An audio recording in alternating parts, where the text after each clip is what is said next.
Hello everyone, good morning. কেমন আছো সবাই? মুগ্ধতা অ্যান্ড মি চ্যানেলের নতুন আরও একটি ব্লগে তোমাদের সবাইকে স্বাগত জানাই। আশা রাখছি যে যেখান থেকে আজকে আমার এই ভিডিওটি দেখছো তোমরা সবাই খুব ভালো আছো, এমনকি আমরাও খুব ভালো আছি। আর আজকে হচ্ছে রবিবার, ঘড়িতে বাজে সকাল ওই 7টা মতো। তবে চলো আজকের ব্লগটা এখান থেকে শুরু করলাম তোমাদের সবাইকে সঙ্গে নিয়ে। আশা রাখছি তোমাদের একটু হলেও ভালো লাগবে। আজ যেহেতু রোববার, তো আজকে একটু আমি 1 থেকে 1.5 ঘন্টা একটু দেরিতে উঠেছি। রোজ তো ধরো ওই 5:30 থেকে 6টার মধ্যে আমাকে ঘুম থেকে উঠতে হয়, যেহেতু মেয়ের স্কুল থাকে, তো সেজন্যই আর কি। তো আজকে ভাবলাম আজ যেহেতু রোববার, তো একটু 1 ঘন্টা লেটে তো ঘুম থেকে ওঠা যেতেই পারে। আর তো সেটা ভেবেই না আজকে আমি 7টার অ্যালার্ম দিয়ে রেখেছিলাম। আমি কিন্তু প্রতিদিনই আমার ফোনে অ্যালার্মটা দিয়ে রাখি, না হলে তো আর ঘুমটা ভাঙবেই না। আসলে কি হয় বলো তো, রাতে ঘুমোতে ঘুমোতে না ওই ধরো 12:30 থেকে 1টা কিন্তু বেজেই যায়। তো তার জন্যই না আমি ফোনে প্রতিটা দিন কিন্তু অ্যালার্মটা দিয়ে রাখি, যাতে আমি সকাল সকাল ঘুম থেকে উঠতে পারি। তো আজকেও কিন্তু সেই জিনিসটাই হলো। আর আজকে আমি ইচ্ছে করেই সকাল 7টায় অ্যালার্ম দিয়ে রেখেছিলাম, তো 7টায় কিন্তু আমি ঘুম থেকে উঠলাম। আর দেখবে বন্ধুরা, বেশি বেলা করে যদি আমরা ঘুম থেকে উঠি তাহলে কিন্তু কাজকর্মের প্রতি আমরা অনেকটাই পিছিয়ে পড়ি। আর এত বেশি বেলা করে না সংসারের ওই যে আশেপাশে কাজগুলো করতেও কিন্তু ভালো লাগে না। আসলে তুমি দেখবে যত তাড়াতাড়ি ঘুম থেকে উঠবে, বিশেষ করে ভোরবেলায়, মানে তখনই যদি আশেপাশে কাজগুলো শেষ হয়ে যায়, দেখবে কিন্তু মনটা খুবই ভালো লাগে। আর সেটা কিন্তু সংসারের মঙ্গলের জন্য ভালো, সংসারে লক্ষ্মীশ্রী বজায় থাকে। আমি কিন্তু আমার বাড়িতে ছোটোবেলা থেকেই শুনে এসেছি যে আমার ঠাকুমা বলতেন, সূর্য ওঠার আগে ভোরবেলাতেই যদি আশেপাশে কাজ সারা যায়, তাহলে কিন্তু সেটা সংসারের জন্য মঙ্গল আর সংসারে লক্ষ্মীশ্রী বজায় থাকে। আমার বাড়িতে আমার মাকে দেখতাম সকালে ঘুম থেকে উঠেই ওই উঠোনে গোবরের জলে ছিটে দেওয়া। জানি না সেটা আদৌ কেউ করে কি না, বা কেউ কোনো দিন করেছে কি না, কিন্তু আমার বাড়িতে আমি ছোট থেকেই কিন্তু দেখে এসেছি। তো যাই হোক, আমি আমার বাড়িতে দেখেছি আর আমি কিন্তু আমার শ্বশুর বাড়িতেও দেখেছি। তো আমার ঠাকুমা বলতেন, ঘুম থেকে উঠে যদি সবার প্রথমে এই কাজটা করা যায়, সেটা কিন্তু সংসারের লক্ষ্মীশ্রী বজায় থাকে, সেটা কিন্তু সংসারের জন্য ভালো। তো যাই হোক, তো উনি সবসময় বলতেন যে সূর্য ওঠার আগে ভোর থাকতে থাকতেই কিন্তু সংসারের আশেপাশেই সমস্ত কাজ কিন্তু সারা উচিত। কিন্তু আমরা তো সব দিন এইরকম সময় মেনটেন করে, টাইম মেনটেন মামা করে। গুড মর্নিং বলো।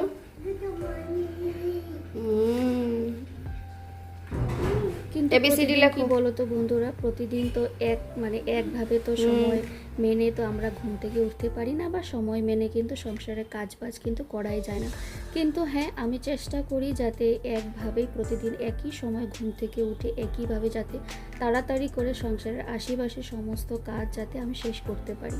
তো যাই হোক, তোমাদের সঙ্গে গল্প করতে করতে আমার কিন্তু সংসারের যত আশেপাশে কাজ ছিল, ঘর ঝাড়ু দেওয়া, ঘর মোছা, আর তার সঙ্গে কিন্তু টুকিটাকি আমি একটু ডাস্টিংও করলাম, যেহেতু আজকে রোববার, হাতে একটু সময় নিয়ে ওই কাজগুলো কিন্তু করে ফেললাম। আর ওই যে সকালবেলা ভাবলাম যে জল যখন আছে, তো জলটা থাকতে থাকতে না আমি ওই যে কয়েকটা জামা কাপড় ভিজিয়েছিলাম সেগুলো কেচে দিলাম। আর ওই যে শাড়িটা তোমরা দেখতে পেলে ধুয়ে মেললাম, সেটার ওই যে কাল যেহেতু শনিবার ছিল, মা বিপত্তারিণী পুজো দিয়েছিলাম, তো তখন আমি এই শাড়িটা পরেছিলাম। তো ভাবলাম যে শাড়িটাকে আজকে ধুয়ে দেব, আর একটু রিভাইভও আমি দিয়ে শাড়িটাকে ধুয়ে দিলাম। কারণ কি বলো তো, শাড়িটা দেখলাম যে একটু মাড়টা চলে গেছে, তো ভাবলাম এই শাড়িতে একটু মাড়ের প্রয়োজন আছে।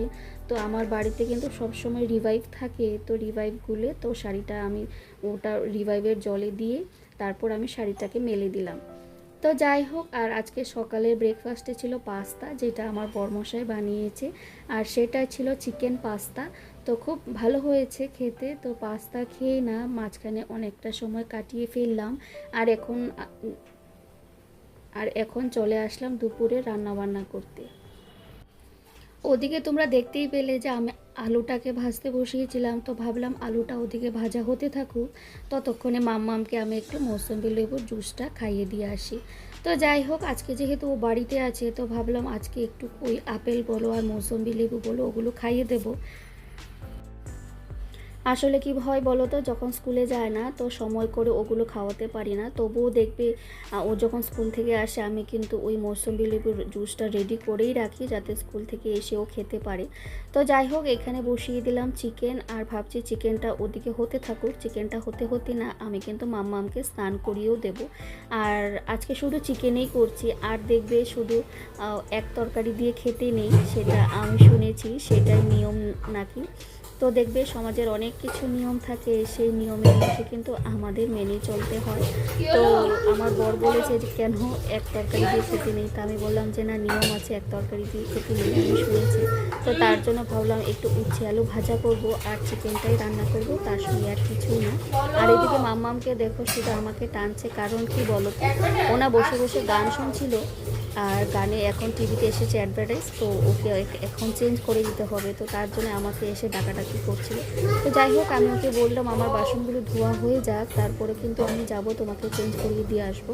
আর এদিকে কিন্তু মাম্মামের স্নানও হয়ে গেছে, আর ঘড়ির কাঁটায় বাজে এখন ওই দুপুর 1টা মতো। আর আজকে অনেকটাই লেট হয়ে গেছে কারণ কি বলো তো, আমার এখনও স্নান হয়নি, আর এখনও কিন্তু পুজোটাও হয়নি। আমি সবসময় চেষ্টা করি সকাল 10টার ভেতরে পুজোটা দেওয়ার, তখন আমার খুব ভালো লাগে সকাল সকাল যদি পুজোটা আমি দিতে পারি। কিন্তু না, এক আধ দিন কিন্তু দেরি হয়ে যায়, দুপুর মানে 12টা গড়িয়ে দুপুর 2টো হয়ে যায়।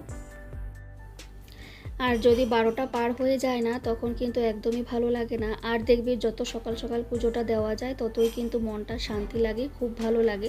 আমি প্রতিদিনই চেষ্টা করি আগে পুজোটা দেওয়ার, পুজোটা দিয়ে তারপরেই কিন্তু আমি রান্নাঘরে যাই, তারপরেই কিন্তু সংসারের কাজকর্মগুলো আমি বাকি যেটা কাজকর্ম থাকে রান্নাবান্না করা সেগুলোই কিন্তু শুরু করি।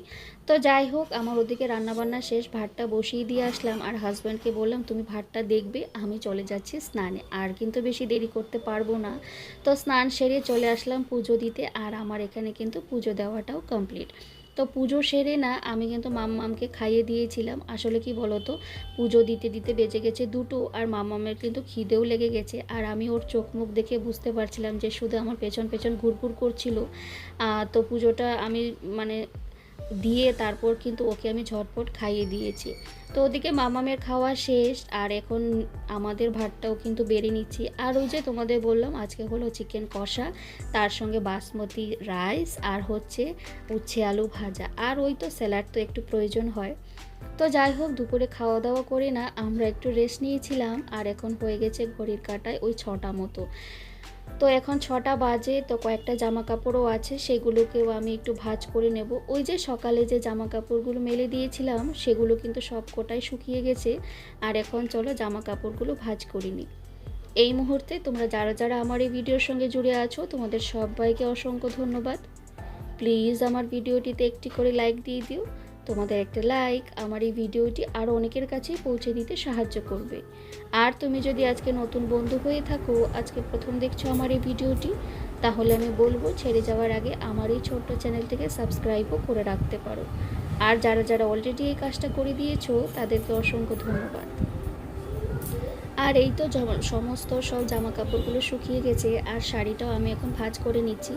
আর এই ধরনের শাড়িগুলোকে কিন্তু মার দিলে একটু ইস্ত্রি করার প্রয়োজন হয়, আর আমি কিন্তু ইস্ত্রি করব ওই বিছানা তোষকের নিচে রেখে দেব, তখন দেখবে একেবারে খুব সুন্দর করে ইস্ত্রি হয়ে বেরিয়ে আসে, আলাদা করে আমাকে আর আয়রন করতে হয় না। তো আমি কিন্তু এটাই করে থাকি, যত কটনের শাড়ি থাকে না আমি কিন্তু মার দিয়ে ওই বিছানা তোষকের নিচে রেখে দিই, কয়েকদিন থাকে, আর খুব সুন্দর কিন্তু একদম পুরো ইস্ত্রি হয়ে যায়। তোমরা কে কে এই কাজটা করো আমাকে কিন্তু অবশ্য জানিও।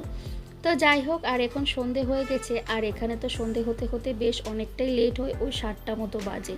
তো চেঞ্জ করে চলে আসলাম সন্ধেবাতি দিতে, আর এখন আমি সন্ধেবাতিটাও দেখিয়ে দেবো। ইচ্ছে ছিল আজকে একটু ধুনো দেখানোর, কিন্তু কি হয় বলো তো, এখানে নারকলের ওই যে ছোবড়াটা হয় না, এটা পাওয়া খুবই মুশকিল, সহজে পাওয়া যায় না। কিন্তু আমি যখন আমাদের এখানে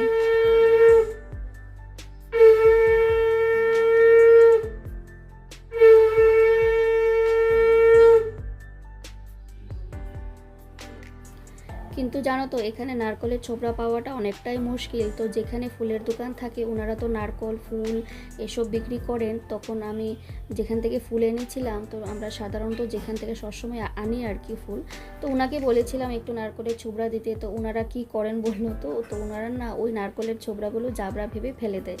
তা আমি বলেছিলাম আমাকে একটু দিতে, তো কোনো রকমভাবে খুঁজে আমাকে একটু দিয়েছিল। তো সেটা কি হয়েছে, গতকাল যে মা বিপত্তারিণীর পুজো দিয়েছিলাম, তো সেখানে আমি ওই নারকলের ছোবড়াটা দিয়ে ধুনোটা দেখিয়েছিলাম। আসলে দেখবে সকাল সন্ধ্যায় যদি একটু ধুনো দেখানো হয়, বিশেষ করে সন্ধ্যাবেলা, তাহলে কিন্তু খুবই ভালো লাগে। তো যাই হোক, সবসময় তো পাওয়া যায় না, তো যখন যেরকম পাই সেরকমই কিন্তু দেওয়ার চেষ্টা করি। তো যাই হোক, এখন সন্ধেবাতি দেওয়া হয়ে গেছে, মাম্মামকে একটু খাওয়াবো।